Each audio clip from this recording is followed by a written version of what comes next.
अस्सलाम वालेकुम।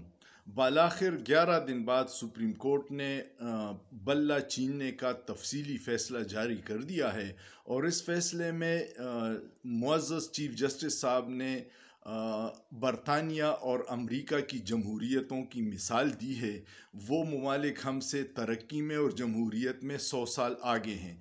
पाकिस्तान में बदकिस्मती से जमहूरियत के नाम पे जो ड्रामा होता है वो अवाम के सामने है कि क्या हो रहा है।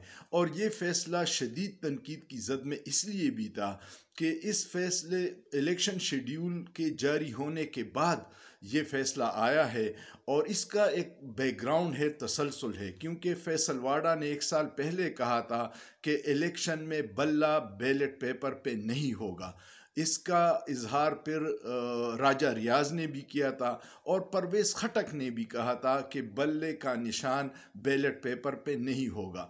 तो काजी साहब ने तो आइन और कानून के मुताबिक फ़ैसला किया होगा, लेकिन इन 3 शख्सियात जिन्होंने पीटीआई छोड़ी थी उनको 1 साल और 6 माह पहले कैसे पता था कि आइंदा इलेक्शन में बैलेट पेपर पे निशान नहीं होगा। यही वो सवालिया निशान है और जिस पे शदीद तनकीद लोग करते हैं।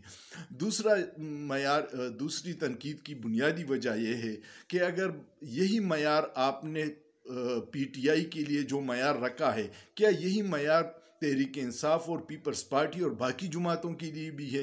क्योंकि उनके इलेक्शन तो तहरीक इंसाफ से भी गए गुजरे होते हैं। वो तो घर में सिलेक्शन करके आ जाते हैं कि जी सारी पार्टी हमारे इलेक्शन हो गए हैं।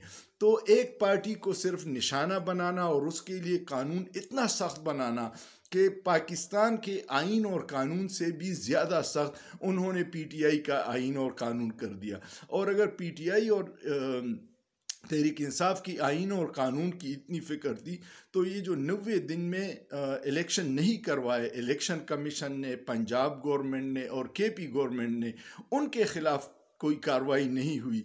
यही वो बुनियादी फ़र्क है जो अवाम इस दोहरे मयार इंसाफ से उनका एतमाद उठ रहा है। ये जो तफसीली फ़ैसला है ये मैंने कहा आपके साथ शेयर कर दूँ। तफसीली फ़ैसला तकरीबन 38 सफ़ात पर मुश्तमिल है जो चीफ जस्टिस काजी फ़ाइज़ साहब ने तहरीर किया है। इस फैसले में कहा गया है कि इलेक्शन कमीशन की अपील मंजूर करते हुए पेशावर हाई कोर्ट का फ़ैसला कालअदम करार दिया जाता है।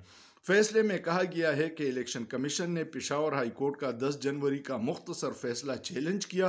पेशावर हाई कोर्ट ने इलेक्शन कमीशन की 14 शिकायत पर फैसला कालअदम करार दिया था। सुप्रीम कोर्ट ने फैसले में कहा है कि तहरीक इंसाफ ने इंट्रा पार्टी इंतखाबात में अपने ही मेंबरान को लाइलम रखा।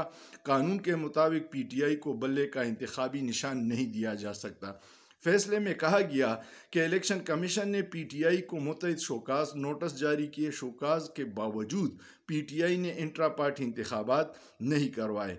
उसमें यह भी कहा गया कि इलेक्शन एक्ट के मुताबिक इलेक्शन कमीशन सियासी जुमात से इंतखाबी निशान वापस ले सकता है। इंट्रा पार्टी इंतखाबात न करवाने पर इंतखाबी निशान वापस लिया जा सकता है। फैसले में कहा गया है कि पीटीआई को बल्ले से महरूम करने की जिम्मेदारी पार्टी मामलात चलाने वालों पर है। इंट्रा पार्टी इलेक्शन न करवाने की जिम्मेदारी उन पर है जो पार्टी में जमहूरियत नहीं चाहते।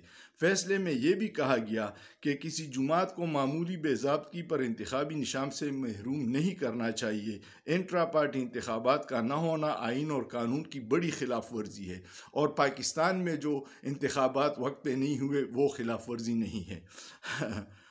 इंट्रा पार्टी इलेक्शन जीत कर आने वालों को ये इख्तियार मिलता है कि वो पार्टी के उमूर चलाएं। सुप्रीम कोर्ट ने फैसले में कहा है कि इलेक्शन कमीशन को इख्तियार है कि इंट्रा पार्टी इलेक्शन न होने पर इंतखाबी निशान न दें। जब इलेक्शन कमीशन ने तहरीक इंसाफ को इंट्रा पार्टी इंतखाबात के लिए साल का वक्त दिया, उस वक्त तहरीक इंसाफ हुकूमत में थी। उस वक्त बानी पीटीआई वज़ीर आज़म थे। उस वक्त पंजाब और खैबर पख्तूनख्वा में भी तहरीक इंसाफ की हुकूमतें थी। मुतअद्दिद नोटिस जारी और इजाफी वक्त देने के बावजूद तहरीक इंसाफ ने इंट्रा पार्टी इंतखाबात नहीं करवाए। फैसले में कहा गया कि तहरीक इंसाफ ने इंट्रा पार्टी इंतखाबात के इनेकाद में कानूनी तकाज़ों को नज़रअंदाज किया। 10 जनवरी 2024 का पेशावर हाई कोर्ट का फैसला कालअदम करार दिया जाता है।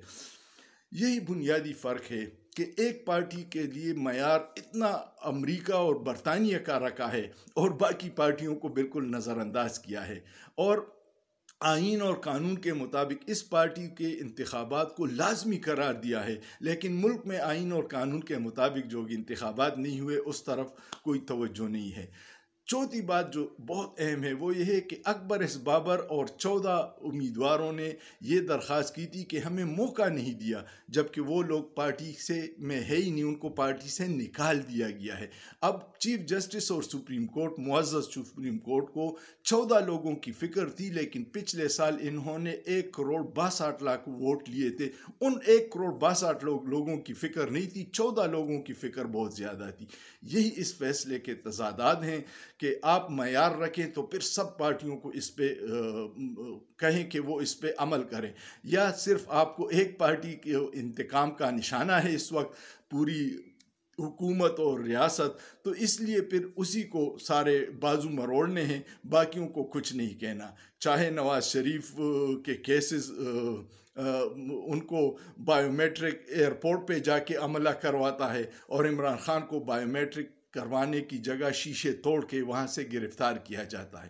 اسی تضادات میں عمران خان کی جدوجہد ہے رول آف لا کے لیے، قانون ایسا ہو جو ایک مزدور، بیکاری اور پسے ہوئے طبقات اور ایک ہائی فائی امیر کے لیے ایک جیسا ہو، وہ معاشرے ترقی کرتے ہیں۔ اور ہماری عدلیہ کا جو 129واں نمبر ہے وہ بے جا نہیں ہے، وہ جو نمبرنگ دیتے ہیں وہ ادارے، وہ اقوام، وہ ہر چیز کو مد نظر رکھ کے ریٹنگ کرتے ہیں کہ کس ملک کی عدلیہ کا کیا مقام ہے۔ امید ہے آپ کو یہ ویڈیو پسند آئی ہوگی۔